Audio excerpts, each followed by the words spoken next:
Hello നമസ്കാരം. Master K അക്കാഡമിയുടെ പുതിയൊരു വീഡിയോയിലേക്ക് എല്ലാവർക്കും സ്വാഗതം. ഇന്ന് നമ്മൾ ഡയറി എക്സ്റ്റൻഷൻ ഓഫീസർ എക്സാമിനേഷന്റെ ഒരു പ്രീവിയസ് ഇയർ ക്വസ്റ്റ്യൻ പേപ്പർ ആണ് ഡിസ്കസ് ചെയ്യുന്നത്. അപ്പോൾ നമുക്ക് ഏതൊക്കെ രീതിയിൽ ചോദ്യങ്ങൾ വരാം, ഏതൊക്കെ പാർട്സിന് ഫോക്കസ് ചെയ്ത് പഠിക്കണം, അങ്ങനെയുള്ള കുറച്ച് ഐഡിയ കിട്ടാൻ വേണ്ടിയിട്ടാണ് ഒരു previous year question paper discussion arrange ചെയ്തിരിക്കുന്നത്. So let's move on to the video.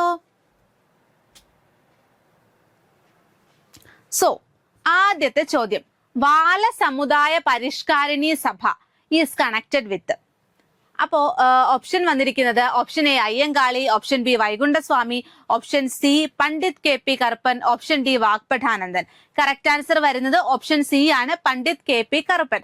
ബാലസമുദായ പരിഷ്കരണി സഭ, അതായത് ബാലസമുദായം എന്ന് പറയുമ്പോൾ എന്താണ്, മത്സ്യബന്ധനവുമായിട്ട് ബന്ധപ്പെട്ടിട്ടുള്ള അങ്ങനെയുള്ള ആ ഒരു സമുദായത്തിന്റെ ഉന്നമനത്തിന് വേണ്ടി പ്രവർത്തിച്ച നവോത്ഥാന നായകൻ ആരാണെന്നാണ് ചോദിച്ചിരിക്കുന്നത്. പണ്ഡിറ്റ് കെ പി കറുപ്പനാണ്, പണ്ഡിറ്റ് കെ പി കറുപ്പനാണ്. ഇനി അപ്പൊ നമ്മൾ നവോത്ഥാന നായകരെ കുറിച്ച് പഠിക്കണമെന്നതിന്റെ ഇമ്പോർട്ടൻസ് മനസ്സിലായല്ലോ അല്ലെ. അപ്പൊ നവോത്ഥാന നായകരെ കുറിച്ച് പഠിക്കുമ്പോൾ നമ്മൾ ശ്രീനാരായണ ഗുരുവിന്റെ കേസ് പഠിക്കണം, ഈ അരുവിപ്പുറം പ്രതിഷ്ഠ, അങ്ങനത്തെ കാര്യങ്ങൾ പഠിക്കണം. അങ്ങനെ കുറച്ച് എടുത്തു പറയേണ്ട മൂവ്മെന്റുകൾ ഉണ്ടല്ലോ, അത് പഠിക്കണം. ഇപ്പൊ അയ്യങ്കാളി ആണെങ്കിൽ എന്താണ്, നമ്മുടെ കല്ലുമാല സമരം, അതുപോലെ വില്ലുവണ്ടി യാത്ര, ഇങ്ങനത്തെ കുറച്ച് അവരുടെ പർട്ടിക്കുലർ എന്താണ് കോൺട്രിബ്യൂഷൻസ് ഉണ്ട്. ഇതെല്ലാം നിങ്ങൾ ഓരോ എന്താണ് സോഷ്യൽ റിഫോമേഴ്സിന്റെ പേരും അതുമായി ബന്ധപ്പെട്ട അവരുടെ കോൺട്രിബ്യൂഷൻസും നിങ്ങൾ ഒരു ലിസ്റ്റ് ഔട്ട് ചെയ്ത് എഴുതി വെക്കുകയാണെങ്കിൽ കുറച്ച് ഈസി ആയിട്ട് നവോത്ഥാന നായകർ റിലേറ്റഡ് ആയിട്ടുള്ള ക്വസ്റ്റ്യൻസ് നിങ്ങൾക്ക് അറ്റൻഡ് ചെയ്യാൻ സാധിക്കും. അപ്പൊ ഇത് തന്നെ വരണമെന്നില്ല, സിമിലർ ആയിട്ട് ഇന്ന രീതികളിൽ വരാം. അപ്പൊ അവരുടെ ഓരോരുത്തരുടെയും കോൺട്രിബ്യൂഷൻസ് കൃത്യമായി ലിസ്റ്റ് ഔട്ട് ചെയ്ത് പഠിക്കേണ്ടത് അത്യാവശ്യമാണ്. ഓക്കെ, അടുത്തത് നോക്കിയേ, who was selected as the player of the series of 2015 ICC world cup. അപ്പൊ 2015 ICC വേൾഡ് കപ്പിന്റെ കാര്യമാണ് ഇവർ ചോദിച്ചിരിക്കുന്നത്.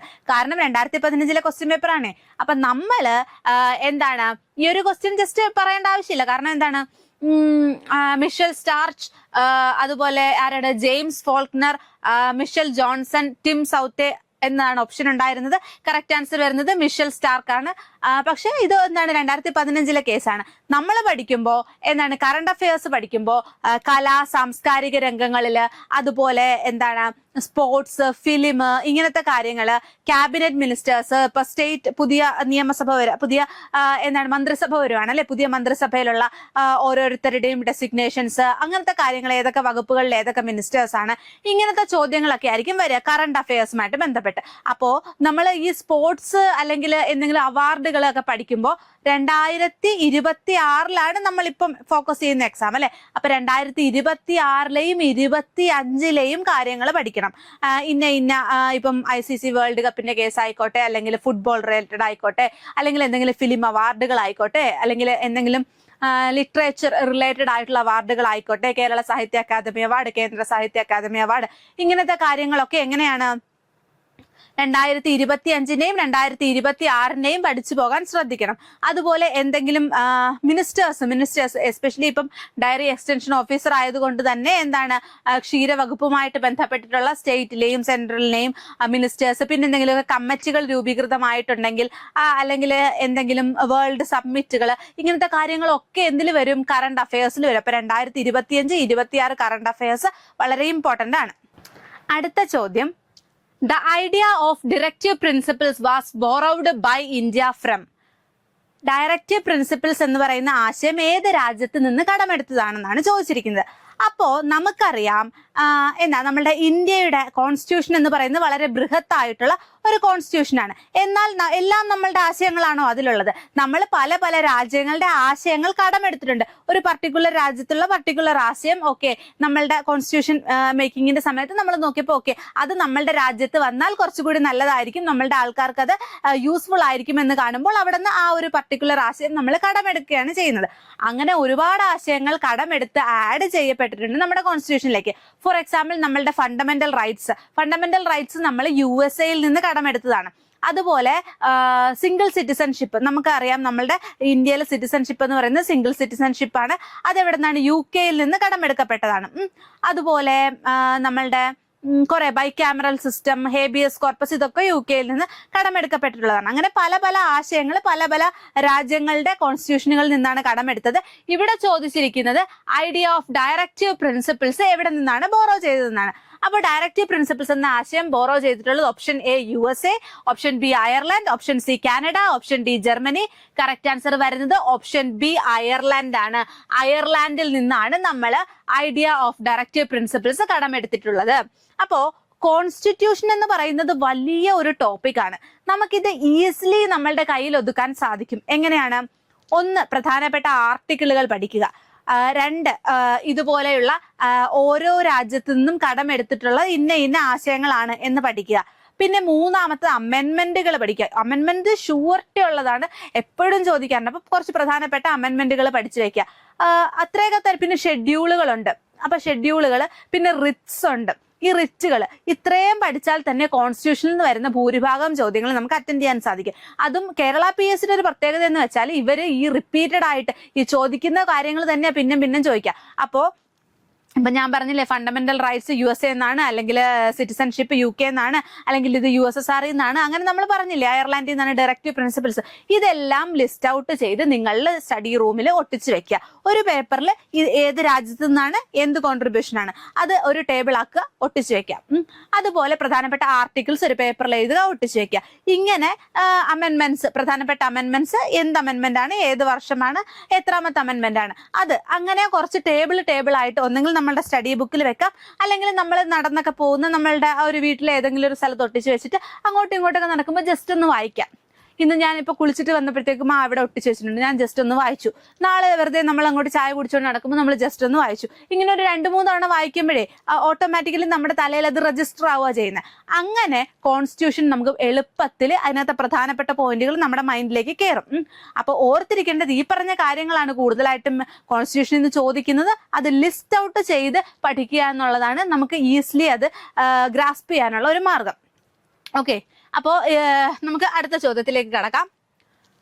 Domestic violence act was passed in the year. Domestic violence act, അതായത് ഗാർഹിക പീഡന നിരോധന നിയമം, ഏത് വർഷമാണ് പാസ്സായതെന്നാണ് ചോദിച്ചിരിക്കുന്നത്. Option A 2008, option B 2007, option C 2005, option D 2006. Correct answer വരുന്നത് ഓപ്ഷൻ C 2005 ആണ്. 2005-ലാണ് ഡൊമസ്റ്റിക് വയലൻസ് ആക്ട് പാസ്സായത്. എന്നാൽ ഇന്നും ഡൊമസ്റ്റിക് വയലൻസ് നടക്കുന്നു എന്നുള്ളത് വളരെ ദുഃഖകരമായിട്ടുള്ളൊരു കാര്യമാണ്. ഓക്കെ, 2005 പാസ്സായതാണ്. അതിനുശേഷം ഡൊമസ്റ്റിക് വയലൻസുമായിട്ട് ബന്ധപ്പെട്ട് എത്ര കേസുകൾ റിപ്പോർട്ട് ചെയ്യപ്പെട്ടിട്ടുണ്ടെന്ന് നമുക്കറിയാം അല്ലെ. അപ്പൊ എപ്പോഴും ഓർക്കുക, 2005-ലാണ് ഈ നിയമം പാസ്സായത്. ഇനി ദ മാഗസിൻ ഭാഷാ പോഷണി ഈസ് അസോസിയേറ്റഡ് വിത്ത്. അപ്പൊ ഭാഷാ പോഷണി എന്ന് പറയുന്ന മാഗസിൻ ഈ പറയുന്ന വ്യക്തികളിൽ ആരുമായി ബന്ധപ്പെട്ടിരിക്കുന്നു എന്നാണ് ചോദിച്ചിരിക്കുന്നത്. Option A C Krishnan, option B Kumaran Asan, option C Sukumaran, option D കണ്ടത്തിൽ വർഗീസ് മാപ്പിള. അപ്പൊ കറക്റ്റ് ആൻസർ വരുന്നത് ഓപ്ഷൻ D കണ്ടത്തിൽ വർഗീസ് മാപ്പിള. അദ്ദേഹവുമായി ബന്ധപ്പെട്ടുള്ള മാഗസിനാണ് ഭാഷാ പോഷണി. ഓക്കെ, അപ്പൊ ഇങ്ങനെ പ്രധാനപ്പെട്ട എന്താണ് ബുക്കുകൾ, മാഗസിനുകൾ, അങ്ങനെ എന്തെങ്കിലുമൊക്കെ കാര്യങ്ങൾ ഈ നാഷണൽ റിഫോം ഒക്കെ ആയിട്ട് ബന്ധപ്പെട്ടുള്ള കാര്യങ്ങളില്ലേ, അപ്പൊ അങ്ങനത്തെ പേരുകളൊക്കെ പഠിച്ചു വെച്ചേക്കാം കേട്ടോ. ഇനി the first exclusive educational satellite of India.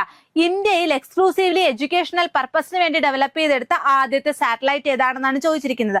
Option A Metsat, option B EDUSAT, option C mom, option D apple. Correct answer വരുന്നത് നമുക്ക് ഈ ഓപ്ഷൻസ് കണ്ടാൽ തന്നെ അറിയാം. കറക്റ്റ് ആൻസർ ഓപ്ഷൻ B ആണ്, എഡ്യൂസാറ്റ് ആണ്.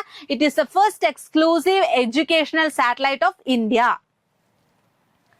അപ്പം അതുപോലെ നമ്മളുടെ പുതിയ ലേറ്റസ്റ്റ് ആയിട്ടുള്ള കഴിഞ്ഞ 1-2 വർഷത്തിലുള്ള ISRO വിക്ഷേപണങ്ങൾ, അങ്ങനത്തെ കാര്യങ്ങളൊക്കെ ഉണ്ടല്ലോ, അതൊക്കെ പഠിച്ചു വെച്ചേക്കുക. അല്ലെങ്കിൽ ഇപ്പം സൂര്യന്റെ ചന്ദ്രന്റെ ഭ്രമണപഥത്തിലേക്ക് പോകുന്നു, അങ്ങനത്തെയൊക്കെ പറഞ്ഞിട്ടുള്ള എന്തെങ്കിലുമൊക്കെ ഡെവലപ്പ് ചെയ്തെടുത്ത പുതിയ ഇതുണ്ടാവുമല്ലോ.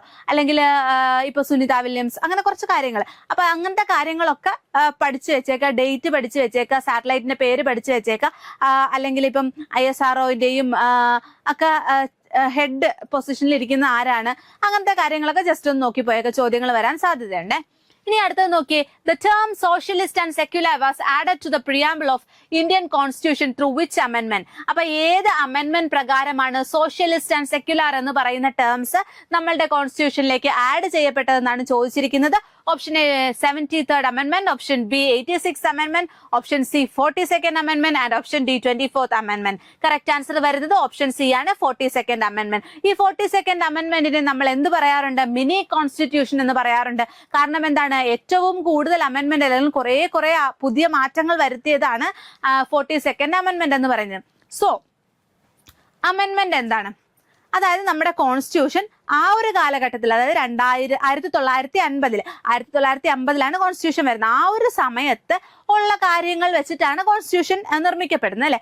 എന്നാൽ കാലാനുസൃതമായിട്ടുള്ള മാറ്റങ്ങൾ അതിന് വരുത്തണമെന്ന് നമുക്ക് ഓരോരോ സിറ്റുവേഷൻസ് വരുമ്പോൾ മനസ്സിലാവുമല്ലോ. അപ്പൊ അതിന് മാറ്റങ്ങൾ വരുത്താൻ നിയോഗിക്കപ്പെട്ടത് ആരാണ്? പാർലമെന്റ് ആണ് അല്ലെ. അപ്പൊ അങ്ങനെ ഒരു ബില്ലായിട്ട് എന്താണ് വരുന്നു, ഇത് എല്ലാവരും അപ്രൂവ് ചെയ്യുന്നതിനനുസരിച്ച് എന്താണ് പ്രസിഡന്റ് അതിൽ സൈൻ ചെയ്യുന്നു, അങ്ങനെ ഒരു അമെന്റ്മെന്റ് ഉണ്ടാകുന്നു. അതായത് മാറ്റം വരുത്തുന്നു. നമ്മുടെ കോൺസ്റ്റിറ്റ്യൂഷന്റെ ആ ഒരു സ്റ്റാർട്ടിങ്ങിൽ ഉണ്ടായിരുന്ന രൂപത്തിൽ നിന്ന് എന്തെങ്കിലുമൊക്കെ പുതിയ കാര്യങ്ങൾ ആഡ് ചെയ്യപ്പെടുന്നു, ചില കാര്യങ്ങൾ എടുത്തു കളയപ്പെടുന്നു, മാറ്റം വരുത്തപ്പെടുന്നു. അതിനെയാണ് അമെന്റ്മെന്റ് എന്ന് പറയുന്നത്. അങ്ങനെ കുറച്ച് അമെന്റ്മെന്റ്സ് ഉണ്ട്. ഈ അമെന്റ്മെന്റ്സിൽ പ്രധാനപ്പെട്ട PSC കണ്ടിന്യൂസ്ലി ചോദിച്ചുകൊണ്ടിരിക്കുന്ന കുറച്ച് അമെന്റ്മെന്റ്സ് ഉണ്ട്. ഈ അമെന്റ്മെന്റുകൾ നിങ്ങൾ കൃത്യമായിട്ട് ടേബിൾ ആക്കി വെച്ച് ഞാൻ നേരത്തെ പറഞ്ഞ പോലെ പഠിക്കുകയാണെങ്കിൽ എളുപ്പത്തിൽ നിങ്ങൾക്ക് ഹൃദിസ്ഥമാക്കാൻ സാധിക്കും. ഇത് നിങ്ങൾ ഹൃദിസ്ഥമാക്കിയത് കൊണ്ട് ഒരു നഷ്ടവുമില്ല. ഏതെങ്കിലും ഒരു ജനറൽ PSC എക്സാമിനേഷനോ അല്ലെങ്കിൽ ഇപ്പോൾ ഡയറി എക്സ്റ്റൻഷൻ ഓഫീസറിന് വേണ്ടി അല്ലെങ്കിൽ മറ്റേതെങ്കിലും ഒരു എക്സാമിനേഷൻ നിങ്ങൾക്കത് തീർച്ചയായിട്ടും ഉപകാരപ്പെടും. കാരണം അമെന്റ്മെന്റ്സ് എന്ന് പറയുന്നത് PSCയുടെ ഒരു ഫേവറേറ്റ് ടോപ്പിക്കാണ്. സോ നമുക്ക് കുറച്ച് അമെന്റ്മെന്റ്സ് പഠിച്ചു പോവാം അല്ലെ. നോക്കിക്കേ, ആദ്യത്തെ അമെന്റ്മെന്റ് 1950 നമ്മുടെ കോൺസ്റ്റിറ്റ്യൂഷൻ വരുന്നത്. 1951 എന്ത് സംഭവിക്കുന്നു? ആദ്യത്തെ അമെന്റ്മെന്റ് സംഭവിക്കുന്നു. ഈ അമെന്റ്മെന്റ് പ്രകാരം എന്ത് സംഭവിക്കുന്നു? 9th ഷെഡ്യൂൾ ആഡ് ചെയ്യപ്പെടുകയാണ്. നമ്മുടെ കോൺസ്റ്റിറ്റ്യൂഷനിലേക്ക് 9th ഷെഡ്യൂൾ ആഡ് ചെയ്യപ്പെടുകയാണ്. 9th ഷെഡ്യൂൾ എന്ന് പറയുമ്പോൾ എന്താണ്? നമ്മളുടെ ലാൻഡ് റിഫോർമേഷനുമായി ബന്ധപ്പെട്ട അല്ലെങ്കിൽ ജമീന്ദാരി സിസ്റ്റം ഒക്കെ ആയിട്ട് ബന്ധപ്പെട്ടിട്ടുള്ള ജമീന്ദാരി അബോളിഷ്മെന്റ് ലോസ് ഒക്കെ ആയിട്ട് ബന്ധപ്പെട്ടിട്ടുള്ള ഒരു 9th ഷെഡ്യൂൾ ആണ് ആഡ് ചെയ്യപ്പെടുന്നത്. അതുപോലെ എന്താണ്? added 3 new grounds of restriction on freedom of speech, public order and foreign relationships with the other states and incitement of the offense. അപ്പൊ ഇങ്ങനത്തെ കുറച്ച് കാര്യങ്ങളൊക്കെയാണ് ഫസ്റ്റ് അമെന്റ്മെന്റിൽ ആഡ് ചെയ്യപ്പെടുന്നത്. 9th ഷെഡ്യൂൾ ആഡ് ചെയ്യപ്പെട്ടു എന്നും അത് എന്താണ് ഭൂപരിഷ്കരണ നിയമവുമായിട്ട് ബന്ധപ്പെട്ടു അല്ലെങ്കിൽ സെമീന്ദാരി സിസ്റ്റത്തിന്റെ അബോളിഷ്മെന്റുമായിട്ട് ബന്ധപ്പെട്ടതാണെന്ന് ഓർക്കുക 9th ഷെഡ്യൂൾ. അപ്പൊ ഷെഡ്യൂളുകൾ നിങ്ങൾ പഠിക്കണം കേട്ടോ. അപ്പം 1951 ആദ്യത്തെ അമെന്റ്മെന്റ് നടക്കുന്നതെന്ന് ഓർക്കുക. ഇനി രണ്ടാമതായിട്ട് നിങ്ങൾ ഇമ്പോർട്ടന്റ് ആയിട്ട് പഠിക്കേണ്ട അമെന്റ്മെന്റ് ആണ് 7th അമെന്റ്മെന്റ്. 1956 7th അമെന്റ്മെന്റ് ഉണ്ടാകുന്നത്. എന്താണ് 7th അമെന്റ്മെന്റിൽ നടക്കുന്നത്? പണ്ട് കാലങ്ങളിൽ നാട്ടുരാജ്യങ്ങളൊക്കെ ആയിരുന്നു അല്ലെ. അപ്പൊ പല രീതിയിലാണ് രാജ്യങ്ങളെ അല്ലെങ്കിൽ സ്റ്റേറ്റുകളെ ക്ലാസിഫൈ ചെയ്തിട്ടുള്ളത്. ഈ ക്ലാസിഫിക്കേഷൻ ഒക്കെ മാറ്റിയിട്ട് ലിംഗ്വിസ്റ്റിക് ബേസിസിൽ, അതായത് ഭാഷാ അടിസ്ഥാനത്തിൽ സ്റ്റേറ്റുകൾ, യൂണിയൻ ടെറിട്ടറികളെയൊക്കെ ക്ലാസിഫൈ ചെയ്തത് ഈ ഒരു അമെന്റ്മെന്റ് പ്രകാരമാണ്. 7th അമെന്റ്മെന്റ് ആണ് 1951. അതുപോലെ 2 അതിലധികമോ സ്റ്റേറ്റുകൾക്ക് ഒരു കോമൺ ഹൈക്കോർട്ട് വരാം എന്ന് എസ്റ്റാബ്ലിഷ് ചെയ്യാം എന്നൊക്കെ പറയുന്ന ആശയം കൊണ്ടുവന്നത് ഈ ഒരു അമെന്റ്മെന്റ് പ്രകാരമാണ്. അതായത് 2 അതിലധികമോ സ്റ്റേറ്റുകൾക്ക് ഇപ്പോൾ ഒരു ഹൈക്കോർട്ടുള്ള ചില സ്റ്റേറ്റുകളില്ലേ, അപ്പം അതൊക്കെ എന്തിന്റെ കീഴിലാണ് വരുന്നത്? ഈ 7th അമെന്റ്മെന്റ് പ്രകാരമാണ് വരുന്നത്. 1956 ഇനി 1971 ആയപ്പോഴത്തേക്കും 24th അമെന്റ്മെന്റ്, അത് ഇമ്പോർട്ടന്റ് ആണ്. 24th അമെന്റ്മെന്റ് എന്ന് പറയുമ്പോൾ എന്താണ് വരുന്നത്? affirm the absolute power of parliament to amend any part of the constitution including the fundamental rights. fundamental rights ഉൾപ്പെടെ നമ്മുടെ കോൺസ്റ്റിറ്റ്യൂഷന്റെ ഏതൊരു ഭാഗത്തിനും മാറ്റം വരുത്താനുള്ള ആത്യന്തികമായ അവകാശം അല്ലെങ്കിൽ റൈറ്റ് ആർക്കാണുള്ളത്? പാർലമെന്റിനാണ് ഉള്ളത് എന്ന് പറയപ്പെടുന്ന ഒരു അമെന്റ്മെന്റ് ആണ് അതിന്റെ 24th അമെന്റ്മെന്റ് എന്ന് പറയുന്നത്. And made it obligatory for the president to give assent to the constitutional amendment bill. അപ്പൊ കോൺസ്റ്റിറ്റ്യൂഷണൽ അമെന്റ്മെന്റ് ബില്ലിൽ പ്രസിഡന്റ് നിർബന്ധമായും ഒപ്പിട്ടിരിക്കണം എന്നും കൂടെ പറയുന്നത് ഏതിലാണ്? 24th അമെന്റ്മെന്റിലാണ്. മാറ്റം വരുത്താനുള്ള അവകാശം പാർലമെന്റിനാണ്, അതിൽ ഒപ്പിടാനുള്ള അവകാശം പ്രസിഡന്റിനാണ്. ഓക്കെ, ഇനി 42nd അമെന്റ്മെന്റ്. ഞാൻ നേരത്തെ പറഞ്ഞു 42nd amendment is also known as the mini constitution. കാരണം എന്താണ്? ഒരുപാട് മാറ്റങ്ങൾ വന്നിട്ടുണ്ട്. എന്തൊക്കെയാണ്? നമ്മൾ നേരത്തെ ക്വസ്റ്റ്യനിൽ കണ്ടതുപോലെ സോഷ്യലിസ്റ്റ്, സെക്യുലർ, ഇന്റഗ്രിറ്റി എന്ന് പറയുന്ന 3 ടേംസ് ആഡ് ചെയ്യപ്പെട്ടു പ്രിയാമ്പിളിലേക്ക്. സോഷ്യലിസ്റ്റ്, സെക്യുലർ, ഇന്റഗ്രിറ്റി എന്ന് പറയുന്ന 3 പദങ്ങൾ ആഡ് ചെയ്യപ്പെട്ടു നമ്മുടെ പ്രിയാമ്പിളിലേക്ക്. അതുപോലെ ഫണ്ടമെന്റൽ ഡ്യൂട്ടീസ് ആഡ് ചെയ്യപ്പെട്ടു. ഒരുപാട് തവണ ചോദിച്ചിട്ടുള്ള ഒരു ചോദ്യമാണ് 42nd അമെന്റ്മെന്റ്. 42nd അമെന്റ്മെന്റിൽ ആണ് നമ്മളുടെ ഫണ്ടമെന്റൽ ഡ്യൂട്ടീസ് ആഡ് ചെയ്യപ്പെട്ടത്. ഫണ്ടമെന്റൽ ഡ്യൂട്ടീസ് ആഡ് ചെയ്യപ്പെടുന്നത് പാർട്ട് 4A ആയിട്ടാണ്. പാർട്ട് 4A ആർട്ടിക്കിൾ 51A ആയിട്ടാണ് ഫണ്ടമെന്റൽ ഡ്യൂട്ടീസ് ആഡ് ചെയ്യപ്പെടുന്നത്. ഫണ്ടമെന്റൽ ഡ്യൂട്ടീസ് ആഡ് ചെയ്യുന്ന സമയത്ത് 10 എണ്ണമായിരുന്നു, ഇപ്പൊ 11 എണ്ണമുണ്ട്. അപ്പം ഇതൊക്കെ എന്തുമായിട്ട് ബന്ധപ്പെട്ടിരിക്കുന്നു? അമെന്റ്മെന്റ് 42nd അമെന്റ്മെന്റുമായിട്ട് ബന്ധപ്പെട്ടിരിക്കുന്നു. അതുപോലെ എന്താണ് directive principles,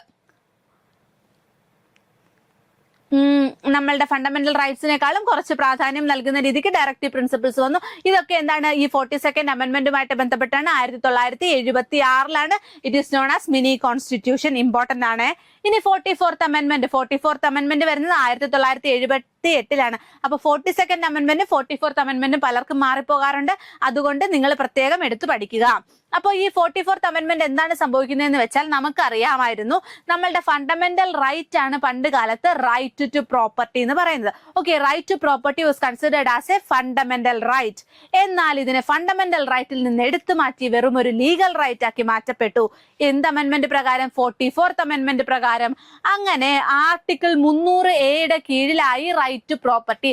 article 300A right to property is a legal right now. It is no more fundamental right. കാരണം ആദ്യകാലത്ത് അതൊരു ഫണ്ടമെന്റൽ റൈറ്റ് ആയിരുന്നു, ഇപ്പൊ അതൊരു ലീഗൽ റൈറ്റ് ആണ്. ആർട്ടിക്കിൾ 300A ആണ്. ഓക്കെ, അത് ഓർത്തിരിക്കണേ. അത് 44th അമെന്റ്മെന്റ് ആണ്. ഓക്കെ, ഇനി എന്താണ്? അതുപോലെ നമ്മളുടെ നാഷണൽ എമർജൻസി ഡിക്ലറേഷനുമായിട്ട് ബന്ധപ്പെട്ട്, അതായത് അടിയന്തരാവസ്ഥയുമായി ബന്ധപ്പെട്ട് ഇന്റേണൽ ഡിസ്റ്റർബൻസ് എന്ന് പറയുന്ന ഒരു ടേം ഉണ്ടായിരുന്നു. ഇന്റേണൽ ഡിസ്റ്റർബൻസ് ആ ടേം എടുത്തു കളഞ്ഞിട്ട് പകരം ആംഡ് റിബല്യൻ എന്ന് പറയുന്ന ഒരു ടേം ആഡ് ചെയ്തു. ആംഡ് റിബല്യൻ, സായുധ ലഹള അല്ലെങ്കിൽ ആയുധങ്ങൾ ഉപയോഗിച്ചുകൊണ്ടുള്ള ആംഡ് റിബല്യൻ എന്ന് പറയുന്ന ഒരു ടേം ആഡ് ചെയ്തു. എടുത്തു കളഞ്ഞ ടേം ഏതാണ്? ഇന്റേണൽ ഡിസ്റ്റർബൻസ് എന്ന് പറയുന്ന ടേമാണ്. ഇതൊക്കെ 44th അമെന്റ്മെന്റുമായിട്ട് ബന്ധപ്പെട്ടിരിക്കുന്നു. 1978 44 അമെന്റ്മെന്റ്. 42nd അമെന്റ്മെന്റ് എപ്പോഴായിരുന്നു? 1976 76 42nd അമെന്റ്മെന്റ്, 78 44th അമെന്റ്മെന്റ്. പ്രധാനപ്പെട്ട പോയിന്റുകൾ ഓർത്തിരിക്കുക. ഇനി 52nd അമെന്റ്മെന്റ്. 52nd അമെന്റ്മെന്റ് എന്ന് പറയുമ്പോൾ ആന്റി ഡിഫെക്ഷൻ ലോ ആണ്. കൂറുമാറ്റ നിരോധന നിയമം. അതായത് ഒരു പൊളിറ്റിക്കൽ പാർട്ടിയിൽ മത്സരിച്ച് വിജയിച്ച ആള് ആ പൊളിറ്റിക്കൽ പാർട്ടി വിട്ടിട്ട് മറ്റൊന്നിലേക്ക് പോകുന്ന ഇത് വരുമ്പോഴത്തേക്കും എന്താണ്, അവരെ ഡിസ്ക്വാളിഫൈ ചെയ്യാൻ പറ്റുന്ന ഒരു നിയമമാണ് ആന്റി ഡിഫെക്ഷൻ ലോ. ഇത് ആഡ് ചെയ്യപ്പെട്ടത് എന്തിലേക്കാണ്? 10th ഷെഡ്യൂൾ ആണ്. 10th ഷെഡ്യൂൾ ആഡ് ചെയ്യപ്പെട്ടു. അപ്പം എന്താണ്? 1985 52nd അമെന്റ്മെന്റ് ആണ്. Anti defection law previously asked question ആണ്. ഓക്കെ, ഇനിതാ അടുത്തത് നോക്കിക്കേ, 73rd അമെന്റ്മെന്റ്. ഈ 73rd അമെന്റ്മെന്റ് എന്ന് പറയുമ്പോൾ പഞ്ചായത്തി രാജുമായി ബന്ധപ്പെട്ടിട്ടുള്ള അമെന്റ്മെന്റ് എന്നാണ് പൊതുവെ പറയാറ്. അതായത് എന്താണ്? It granted constitutional status and protection to the rural local self governments. Rural local self government എന്ന് പറയുമ്പോൾ നമ്മുടെ പഞ്ചായത്തുകൾക്ക് എന്താണ് ഒരു കോൺസ്റ്റിറ്റ്യൂഷണൽ സ്റ്റാറ്റസ് കൊടുക്കുകയും അത് 11th ഷെഡ്യൂളിലേക്ക് ആഡ് ചെയ്യപ്പെടുകയും ചെയ്തു. 11th ഷെഡ്യൂൾ എന്ന് പറയുമ്പോൾ പാർട്ട് 9 ആണ്. പാർട്ട് 9. ഓക്കെ, പാർട്ട് 9 ആണ്. അതുപോലെ 11th ഷെഡ്യൂൾ ആണ്. എന്താണ്? പഞ്ചായത്തി രാജ് ആയിട്ട് ബന്ധപ്പെട്ടതാണ് 73rd അമെന്റ്മെന്റ് 1992. ഇനി 1992 തന്നെ എന്തുകൂടെ വന്നു? 74th അമെന്റ്മെന്റ് വരുന്നു. 74th അമെന്റ്മെന്റ് എന്തിനാണ് കോൺസ്റ്റിറ്റ്യൂഷണൽ സ്റ്റാറ്റസ് ആൻഡ് പ്രൊട്ടക്ഷൻ കൊടുക്കുന്നത്? അർബൻ ലോക്കൽ ബോഡീസിനാണ്, അതായത് മുനിസിപ്പാലിറ്റീസിനാണ്. അപ്പോ പഞ്ചായത്തി രാജിന് പ്രാധാന്യം കൊടുക്കുന്നത് 73rd അമെന്റ്മെന്റ്. 74th അമെന്റ്മെന്റ് എന്ന് പറയുമ്പോൾ മുനിസിപ്പാലിറ്റീസിനാണ് കോൺസ്റ്റിറ്റ്യൂഷണൽ സ്റ്റാറ്റസ് കൊടുക്കുന്നത്. അതായത് ആദ്യത്തേത് റൂറലും രണ്ടാമത്തത് അർബനും. അത് ആഡ് ചെയ്യപ്പെടുന്ന പാർട്ട് എന്ന് പറയുന്നത് പാർട്ട് 9A ആണ്. അപ്പൊ പഞ്ചായത്ത് ആഡ് ചെയ്യപ്പെടുന്നത് പാർട്ട് 9ലേക്കും ഇത് ആഡ് ചെയ്യപ്പെടുന്നത് പാർട്ട് 9A ഏത് ഷെഡ്യൂൾ ആണ്? ഷെഡ്യൂൾ 12th ഷെഡ്യൂൾ ആണ്. ഓക്കെ, അപ്പൊ ഇത് രണ്ടും പഠിക്കണേ, മാറിപ്പോവരുതേ. അതായത് 73rd അമെന്റ്മെന്റ് വരുമ്പോൾ അതിന് അവിടെ കോൺസ്റ്റിറ്റ്യൂഷണൽ സ്റ്റാറ്റസ് കിട്ടുന്നത് എന്തിനാണ്? റൂറൽ ലോക്കൽ ഗവൺമെന്റ്, അതായത് പഞ്ചായത്തിനാണ്. അത് ഏത് പാർട്ടാണ്? 9 ആണ്. ഷെഡ്യൂൾ ഏതാണ്? 11 ആണ്.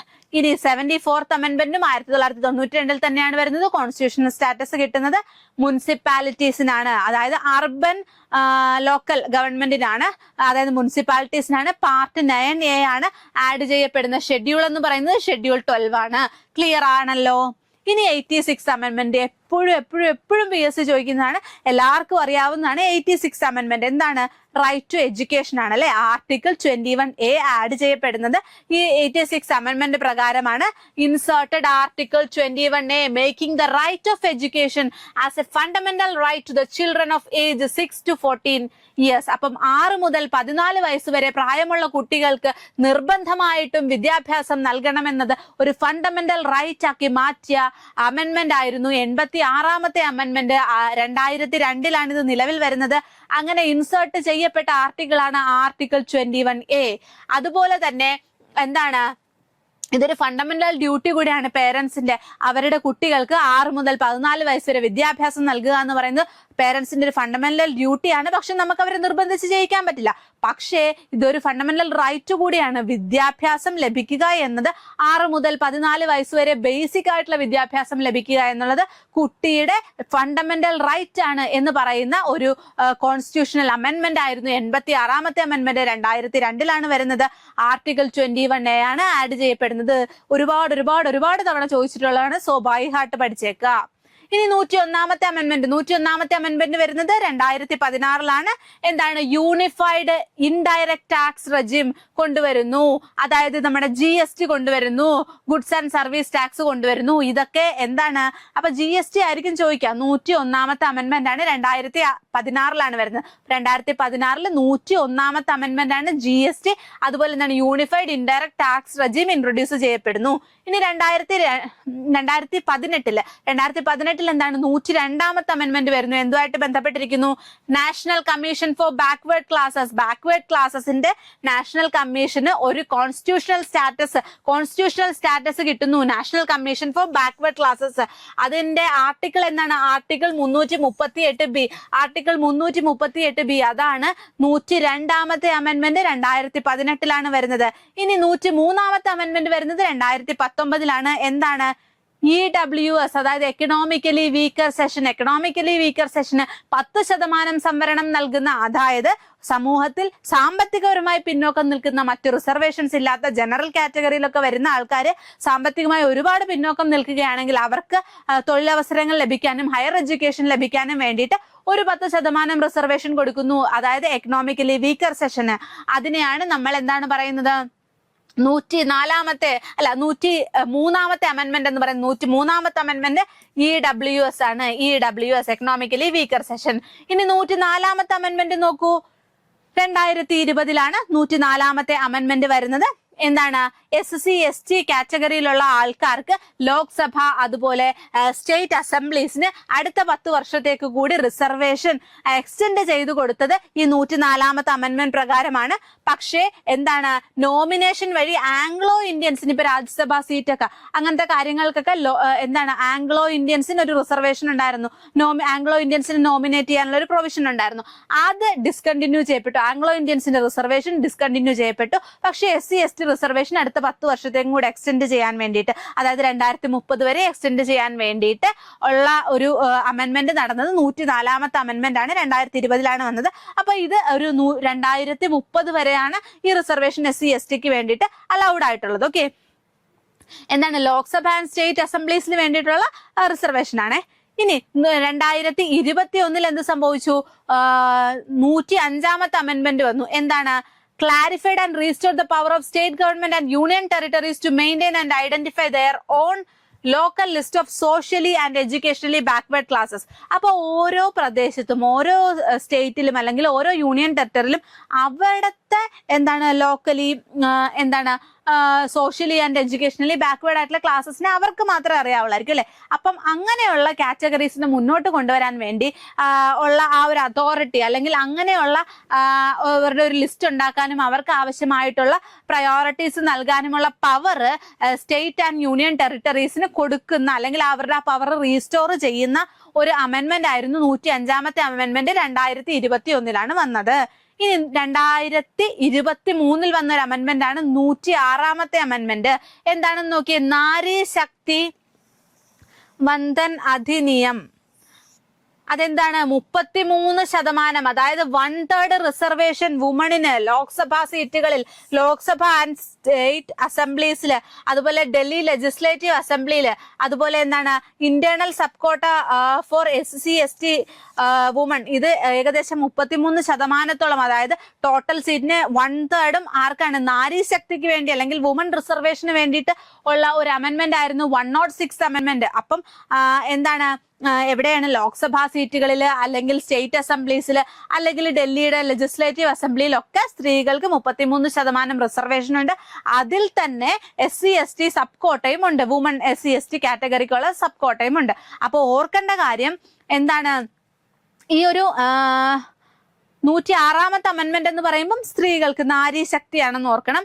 അതുപോലെ ലോക്കൽ ബോഡീസിന്റെ എന്താണ്, അതിനകത്ത് ബാക്ക്വേർഡ് ക്ലാസസിനെ ലിസ്റ്റ് ഔട്ട് ചെയ്യാനും അവർക്ക് വേണ്ട ഹെൽപ്പ് ചെയ്യാനുള്ള പവർ സ്റ്റേറ്റ് ആൻഡ് യൂണിയൻ ടെറിട്ടറീസിന് കൊടുത്തത് 105ാമത്തെ അമെന്റ്മെന്റ് ആണ്. അതുപോലെ SC/ST റിസർവേഷൻ ഒരു 10 വർഷം കൂടി എക്സ്റ്റെൻഡ് ചെയ്യുകയും ആംഗ്ലോ ഇന്ത്യൻ റിസർവേഷൻ എന്താണ് ഡിസ്കണ്ടിന്യൂ ചെയ്യുകയും ചെയ്ത അമെന്റ്മെന്റ് 104ാമത്തെ അമെന്റ്മെന്റ് ആണ്. EWS എക്കണോമിക്കലി വീക്കർ സെഷന് 10% റിസർവേഷൻ കൊടുക്കുന്നത് 103ാമത്തെ അമെന്റ്മെന്റ് ആണ്. അതുപോലെ national commission for backward classes ഒരു കോൺസ്റ്റിറ്റ്യൂഷണൽ സ്റ്റാറ്റസ് കൊടുക്കുന്നത് 102ാമത്തെ അമെന്റ്മെന്റ് ആണ്.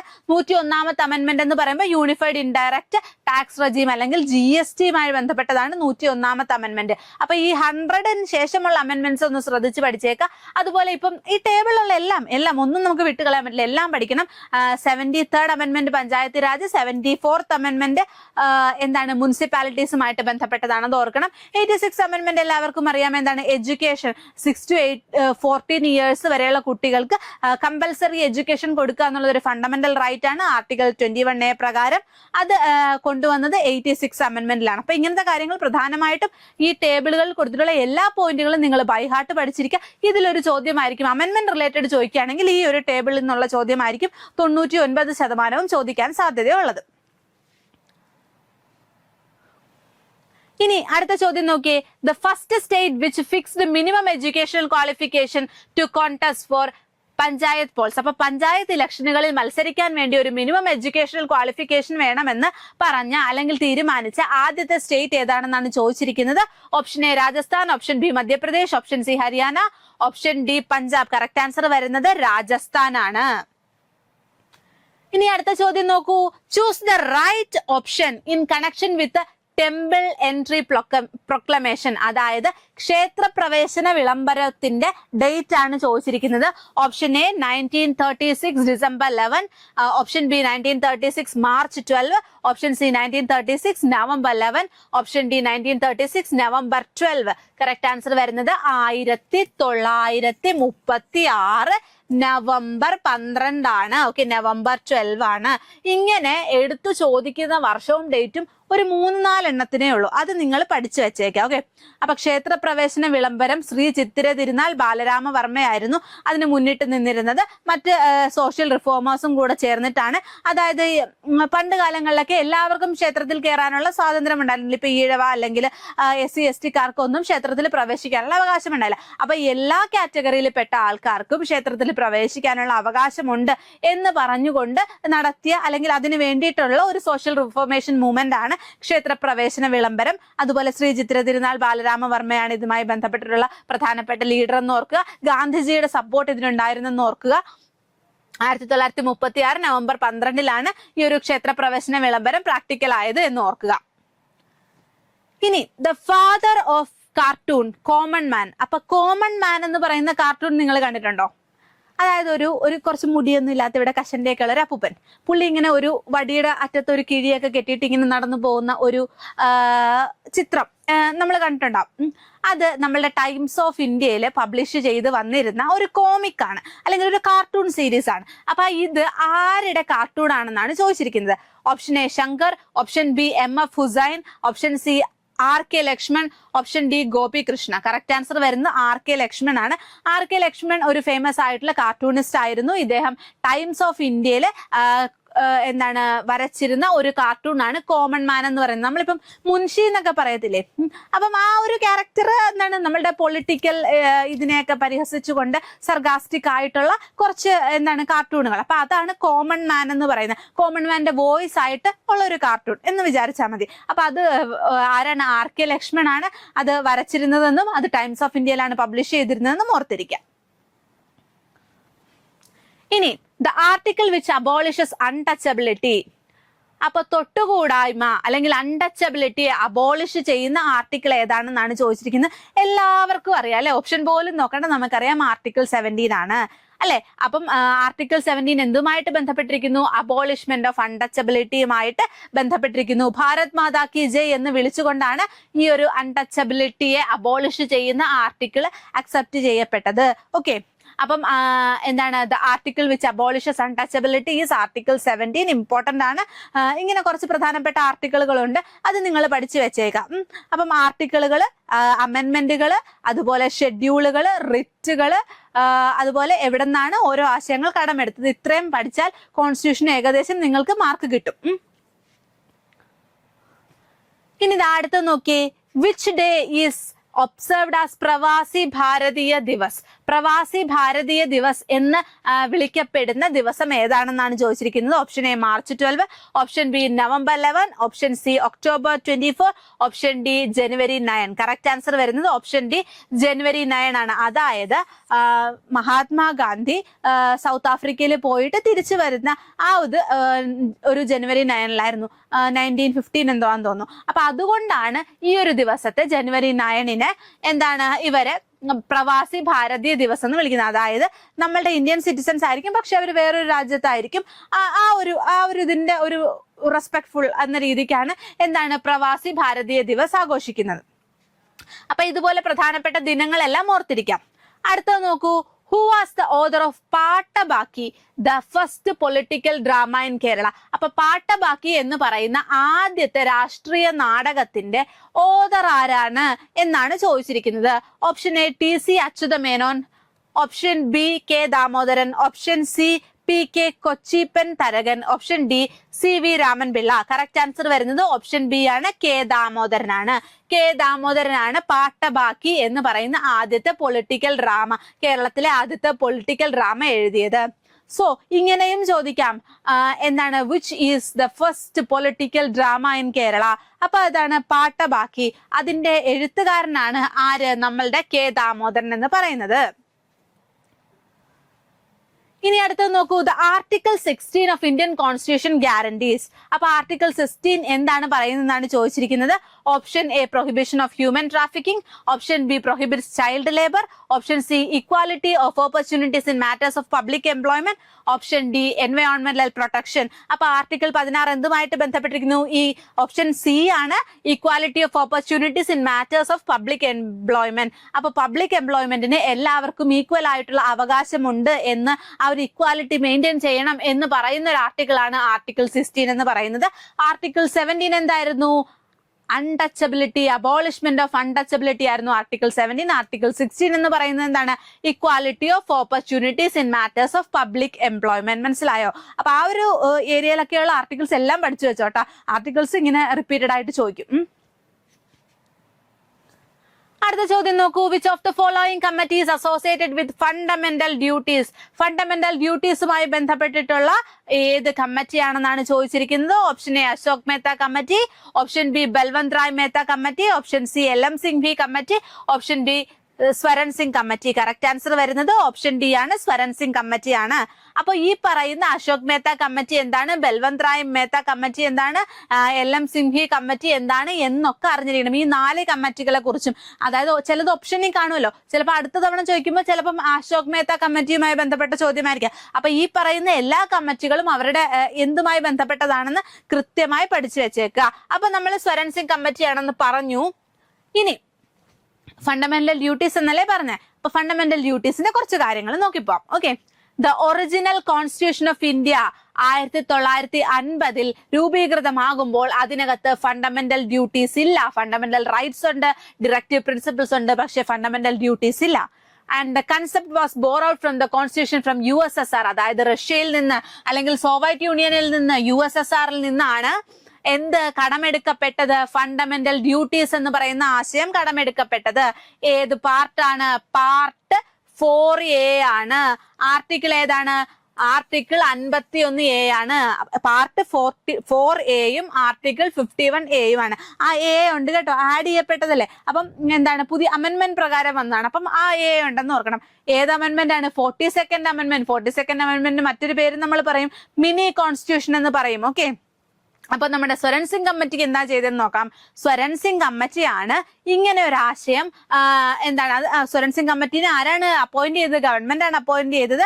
അങ്ങനെ ഈ ഫണ്ടമെന്റൽ ഡ്യൂട്ടീസ്, ഒരു നാഷണൽ എമർജൻസിയുടെ സമയത്ത് ഈ ഫണ്ടമെന്റൽ ഡ്യൂട്ടീസിന് ഇത്രയധികം പ്രാധാന്യമുണ്ട് എന്ന് ഒരു സജഷൻ കൊടുത്തത് സ്വരൺ സിംഗ് കമ്മിറ്റിയാണ്. അപ്പൊ അവര് റെക്കമെൻഡ് ചെയ്തത് 8 ഡ്യൂട്ടീസ് ആയിരുന്നു. പിന്നെ ഗവൺമെന്റിന്റെ ഇൻവോൾവ്മെന്റും ഒക്കെ കൂടെ ചേർന്ന് 10 ഫണ്ടമെന്റൽ ഡ്യൂട്ടീസ് ആയിട്ടാണ് ഇത് ആഡ് ചെയ്യപ്പെടുന്നത്. പിന്നീടാണ് ഒരു ഫണ്ടമെന്റൽ ഡ്യൂട്ടി കൂടി ആഡ് ചെയ്യപ്പെട്ട് ടോട്ടലി ഇപ്പൊ എത്രയാണ്? 11 ഫണ്ടമെന്റൽ ഡ്യൂട്ടീസ് ഉണ്ട്. അപ്പൊ 42nd അമെന്റ്മെന്റ് ആണ് 1976 ആണ് എനാക്ട് ചെയ്ത. ഏത് പാർട്ടാണ്? പാർട്ട് 4A ആണ്. ആർട്ടിക്കിൾ 51A ആണ്. അതിനകത്ത് ഇനിഷ്യലി എത്രയാണ്? 10 ഫണ്ടമെന്റൽ ഡ്യൂട്ടീസ് ഉണ്ടായിരുന്നു. പിന്നെ നമ്മൾ നേരത്തെ പറഞ്ഞ 86ാമത്തെ അമെന്റ്മെന്റ് 2002ൽ വന്ന 86 അമെന്റ്മെന്റ് പ്രകാരം 6 മുതൽ 14 വയസ്സ് വരെയുള്ള കുട്ടികൾക്ക് വിദ്യാഭ്യാസം നൽകേണ്ടത് പേരൻസിന്റെ ഒരു ഫണ്ടമെന്റൽ ഡ്യൂട്ടി ആണെന്ന് കൂടെ എഴുതി ചേർക്കപ്പെട്ടു. അതുപോലെ അതൊരു ഫണ്ടമെന്റൽ റൈറ്റ് കൂടിയാണ്. കുട്ടികൾക്ക് 6 മുതൽ 14 വയസ്സ് വരെ എന്താണ് പ്രാഥമിക വിദ്യാഭ്യാസം ലഭിച്ചിരിക്കണം എന്നത് ഒരു ഫണ്ടമെന്റൽ റൈറ്റ് ആണെന്നും അത് പ്രൊവൈഡ് ചെയ്യേണ്ടത് പേരൻസിന്റെ ഡ്യൂട്ടി ആണെന്നും പറയപ്പെടുന്നു. അതാണ് 86th അമെന്റ്മെന്റ്. അങ്ങനെയാണ് മൊത്തത്തിൽ എത്ര 11 ഫണ്ടമെന്റൽ ഡ്യൂട്ടീസ് വരുന്നത്. ഇനി ഫണ്ടമെന്റൽ ഡ്യൂട്ടീസ് എന്ന് പറയുമ്പോൾ നമ്മൾ ഓർത്തിരിക്കേണ്ടത് പാർട്ട് 4A ആർട്ടിക്കിൾ എത്രയാണ്? 51A എവിടെ നിന്ന് കടമെടുത്തു? USSRൽ നിന്ന് അല്ലെങ്കിൽ റഷ്യയിൽ നിന്ന് കടമെടുത്തു. സ്വരൺ സിംഗ് കമ്മിറ്റി. ഇത്രയും കാര്യങ്ങൾ ഓർത്തിരിക്കണമെന്ന് പറഞ്ഞു. ഇനി ഇതിന്റെ ഫണ്ടമെന്റൽ ഡ്യൂട്ടീസിന്റെ കോർ ഫീച്ചേഴ്സ് എന്തൊക്കെയാണെന്ന് നോക്കുകയാണെങ്കിൽ exclusively to citizens. These duties apply only for Indian citizens. Indian സിറ്റിസൺസിന് മാത്രമാണ് ഇത് ബാധകം. ഇവിടെയുള്ള എക്സ്റ്റെൻഡഡ് ഫോറിൻ നാഷണൽസിനൊന്നും ഇത് ബാധകമല്ല. ഫണ്ടമെന്റൽ റൈറ്റ്സ് ബാധകമാണ്, പക്ഷെ ഫണ്ടമെന്റൽ ഡ്യൂട്ടീസ് എന്ന് പറയുന്നത് ഇന്ത്യൻ സിറ്റിസൺസിന് മാത്രം ബാധകമാണ്. ഇനി രണ്ടാമത്തെ കാര്യം നോൺ ജസ്റ്റിസബിൾ ആണ്. എന്താണ് നോൺ ജസ്റ്റിസബിൾ എന്നതുകൊണ്ട് ഉദ്ദേശിക്കുന്നത്? They are not directly enforceable to courts. അതായത് ഇപ്പൊ ഒരാളുടെ ഫണ്ടമെന്റൽ റൈറ്റ് കൊടുക്കുന്നില്ല എങ്കിൽ അയാൾക്ക് കോടതിയെ സമീപിക്കാം. എന്റെ ഫണ്ടമെന്റൽ റൈറ്റ് ആണ്, എനിക്കത് കിട്ടിയില്ല എന്ന് പറഞ്ഞ് പരാതിപ്പെടാം. പക്ഷേ ഫണ്ടമെന്റൽ ഡ്യൂട്ടീസ് അങ്ങനെ പോയി കോർട്ടിൽ പോയി പറഞ്ഞ് നേടാൻ സാധിക്കില്ല. അതായത് ഡ്യൂട്ടി എന്ന് പറഞ്ഞാൽ കടമയാണ്, എന്റെ കടമയാണ്. ഇപ്പൊ എന്റെ കുഞ്ഞുങ്ങളെ ഞാൻ നല്ല രീതിക്ക് നോക്കുക എന്നുള്ളത് എന്റെ കടമയാണ്. അല്ലാതെ എന്നെ ഫോഴ്സ് ചെയ്ത് നീ നോക്കണമെന്ന് പറയാൻ പറ്റില്ല. അല്ലെങ്കിൽ ഞാൻ രാവിലെ ഭക്ഷണം ഉണ്ടാക്കണം, എന്റെ കുടുംബം നല്ല രീതിക്ക് നോക്കണമെന്ന് വേണോ വേണ്ടോ എന്ന് തീരുമാനിക്കേണ്ട ഞാനാണ്. അവിടെ കോടതിക്കൊന്നും ചെയ്യാൻ പറ്റില്ല അല്ലെ. അപ്പൊ എന്താണ് അത്? ഞാനൊരു എക്സാമ്പിൾ പറഞ്ഞാണേ. അപ്പൊ നോൺ ജസ്റ്റിസബിൾ ആണ്. അതായത് നമുക്ക് ഈ ഫണ്ടമെന്റൽ ഡ്യൂട്ടി ഒരാൾ ചെയ്യുന്നില്ല എന്ന് പറഞ്ഞ് കോടതിയിൽ പോയി പരാതി പറയാൻ പറ്റില്ല. അതാണ് നോൺ ജസ്റ്റിസബിൾ എന്ന് പറയുന്നത്. Unless the parliament has passed specific statutory law penalizing the particular action. അപ്പം ഈ പർട്ടിക്കുലർ ആക്ഷൻ നിങ്ങൾ ചെയ്തില്ല എങ്കിൽ നിങ്ങൾക്ക് ഇതിന് പെനാലിറ്റി ഉണ്ടെന്ന് പാർലമെന്റ് പറയാത്ത പക്ഷം നമുക്ക് ഒരാൾ ഫണ്ടമെന്റൽ ഡ്യൂട്ടി ചെയ്യുന്നില്ല എന്ന് പറഞ്ഞ് അയാൾക്കെതിരെ കേസ് കൊടുക്കാനോ അയാൾക്ക് ലീഗലി പണിഷ്മെന്റ് വാങ്ങിക്കൊടുക്കാനോ ജുഡീഷ്യറിയെ സമീപിക്കാൻ സാധിക്കുന്നതല്ല. അതുകൊണ്ടാണ് നോൺ ജസ്റ്റിസബിൾ എന്ന് പറയുന്നത്. അടുത്തത് നോക്കിക്കേ, എൻഫോഴ്സബിൾ വയ ലെജിസ്ലേഷൻ. എന്താണ്? ലെജിസ്ലേഷൻ വഴിയാണ് എൻഫോഴ്സബിൾ ആകുന്നത്. അതായത് parliament is free to enforce them for enacting special laws. അതായത് എൻവയോൺമെന്റൽ പ്രൊട്ടക്ഷൻ ലോസിനെ എൻഫോഴ്സ് ചെയ്യാൻ വേണ്ടിയിട്ടൊക്കെ എന്താണ് പാർലമെന്റിനാണ് അവിടെ ഒരു റോൾ ഉള്ളത്. ജുഡീഷ്യറിക്കല്ല, പാർലമെന്റിനാണ് അവിടെ റോൾ ഉള്ളത്. അവർക്ക് വേണമെങ്കിൽ ഓരോരോ മാറ്റങ്ങളൊക്കെ വരുത്തിക്കൊണ്ട് വരാം. ഇനി അടുത്ത ചോദ്യം നോക്കൂ. Mahatma Gandhi national rural employment guarantee act aims to provide at least. അപ്പൊ Mahatma Gandhi national rural employment guarantee act എന്ന് പറയുമ്പോൾ എന്താണ്? നമ്മുടെ തൊഴിലുറപ്പ് പദ്ധതി. അപ്പൊ ഇത് എന്താണ് ഗ്യാരണ്ടി ചെയ്യുന്നതെന്നാണ് ചോദിച്ചിരിക്കുന്നത്. Option A 100 days of wage employment in a calendar year, 100 days of wage employment in a financial year. Option C 100 days of wage employment in 2 years, and option D 100 days of free employment in 2 years. അപ്പം ഇതെല്ലാം similar ആയിട്ടുള്ള options ആണ് അല്ലേ? Correct answer വരുന്നത് financial year ആണ്. Option B 100 days of wage employment in a financial year. ഒരു financial ഇയറിൽ 100 തൊഴിൽ ദിവസങ്ങൾ ഗ്യാരണ്ടി ചെയ്യുന്ന പദ്ധതിയാണ് Mahatma Gandhi national rural employment guarantee act എന്ന് പറയുന്നത്. അടുത്തത് നോക്കൂ, professor Shanta Sinha is associated with. അപ്പൊ ശാന്ത സിൻഹ എന്ന് പറഞ്ഞാൽ ആരാണ്? ഒരു ചൈൽഡ് ലേബറിനെതിരെ ഒക്കെ പ്രവർത്തിച്ച ഒരു സോഷ്യൽ റിഫോർമർ ആണ്, അല്ലെങ്കിൽ അതിനുവേണ്ടി പ്രവർത്തിക്കുന്ന ഒരു വ്യക്തിയായിരുന്നു ശാന്ത സിൻഹ എന്ന് പറയുന്നത്. ഇവരെന്തുമായി ബന്ധപ്പെട്ടതാണെന്നാണ് ചോദിച്ചിരിക്കുന്നത്. Option A UNICEF, option B Seva, option C KWC, option D NCPCR. അപ്പൊ യുണിസെഫ് കാണുമ്പോൾ ചിലപ്പോൾ യുണിസെഫ് ആണെന്ന് വിചാരിക്കും, പക്ഷെ അല്ല കേട്ടോ. ചൈൽഡ് ലേബറിനെതിരെ ശബ്ദമുയർത്തിയ വ്യക്തിയായിരുന്നു professor Shanta Sinha. She is associated with NCPCR, അതായത് national commission for the protection of child rights. National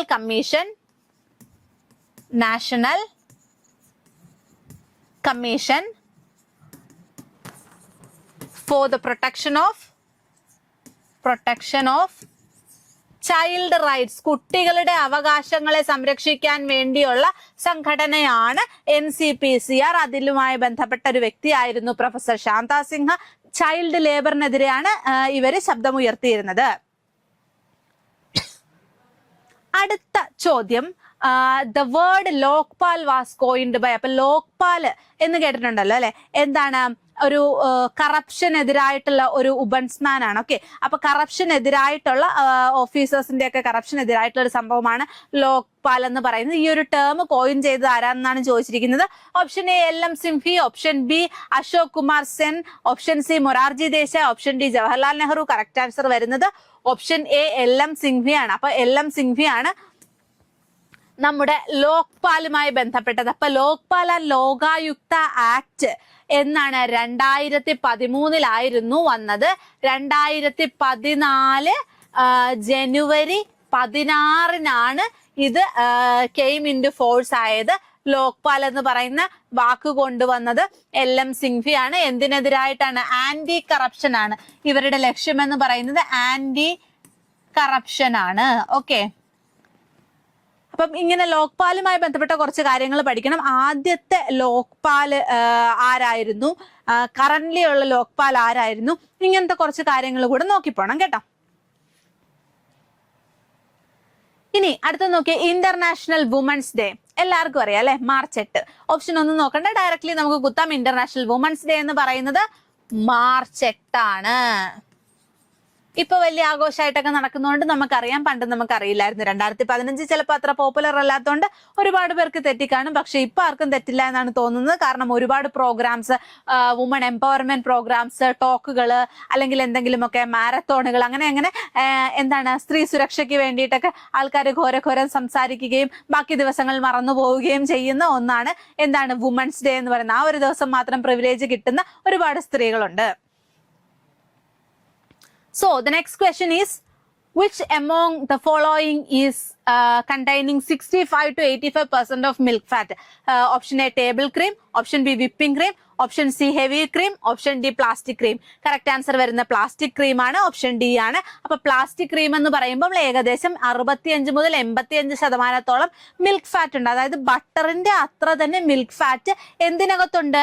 ഈ ഒരു എന്താണ് പ്ലാസ്റ്റിക് ക്രീമിനകത്തും ഉണ്ട്. പക്ഷേ പ്ലാസ്റ്റിക് ക്രീം എന്ന് പറയുമ്പോൾ ഒരു ഓയിൽ ഇൻ വാട്ടർ എമൽഷൻ ആണ്. എന്നാൽ നമ്മുടെ ബട്ടർ എന്ന് പറയുമ്പോൾ എന്താണ്? വാട്ടർ ഇൻ ഓയിൽ എമൽഷൻ ആണ്. ഡിഫറൻസ് ഉണ്ട് ക്രീമും ബട്ടറും തമ്മിൽ.